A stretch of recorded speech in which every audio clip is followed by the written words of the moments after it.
is what I looked like after surgery from FFS. This is going to be part 2 of my last video I just posted.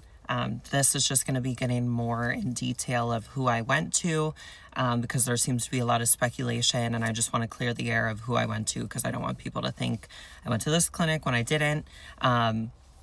So to clear the air, I went to Omni Cosmetics in Wayzata, Minnesota. This was 3 years ago now. I went to Dr. Rolfus. He also did my breast augmentation in 2020. I chose to go to Dr. Rolfus.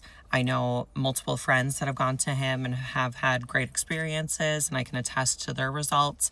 Now, I just wanted to say kind of why I went to him. I think part of it was just like convenience, because he's where I am.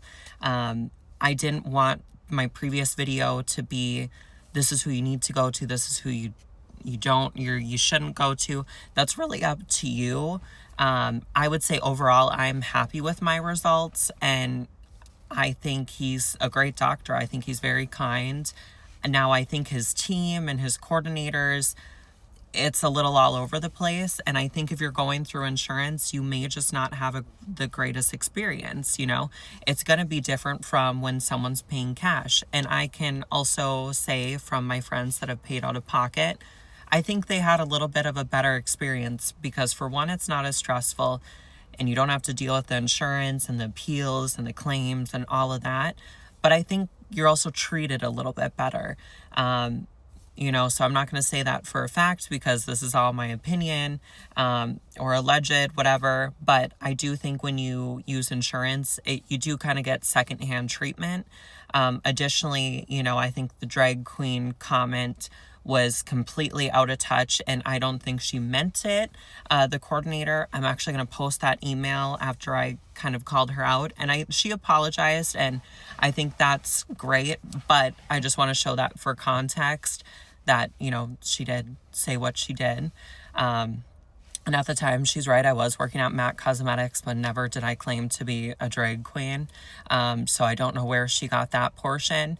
But yeah, I think, personally, if you are looking for a very wholesome experience and you want it to be a great connection, because I think that's what it should be, I don't think they are going to give you that, especially if you're using insurance.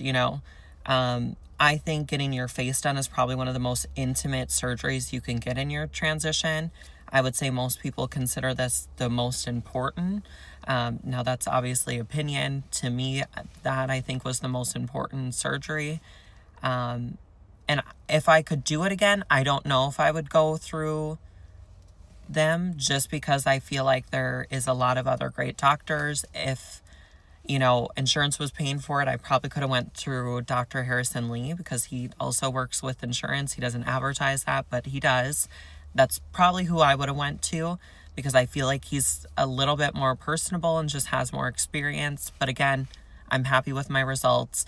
And also, people were saying, don't strive for perfection. I wasn't trying to say that. Like I said, I am content with how I look. I could not have another surgery for the rest of my life, and I would be okay. But like I said, I have the means to kind of go about getting a revision. Whether insurance is paying for that or I'm paying out of pocket, it really doesn't matter. My doctor has agreed to every revision, and he thinks they're all valid. He doesn't think I'm out of touch or striving for perfection. And we had these conversations before I had surgery, and he's like, you're right. The likelihood that you may need a revision or two is high. He's like, that's just what it is. So I knew that going into it, but at the same time, I think just mixed with the whole process, I get a little irritated, and I'm just like, it's annoying that I have to pay for these revisions when it's not even that great of an experience. I don't feel like, wow, they really understood me. And, I get why they're LGBT friendly and market as that. I don't feel that way. I do feel like a lot of these times these clinics are a little chop shoppy, and they market to be LGBT friendly, and they get that trans niche market because it's lucrative, and that's just the tea. Whatever's going on politically, there's always going to be a market for feminization surgery, and I feel like a lot of these clinics know that. But I personally think these coordinators should be a lot more mindful of what they're saying, but that's neither here nor there. I just wanted to clear that stuff out right from the bat. But I'm going to post a photo of me before. This is like a month, I think, before I had FFS. My hair was dark. It's not really that cute a photo, but you can see kind of my overall face structure.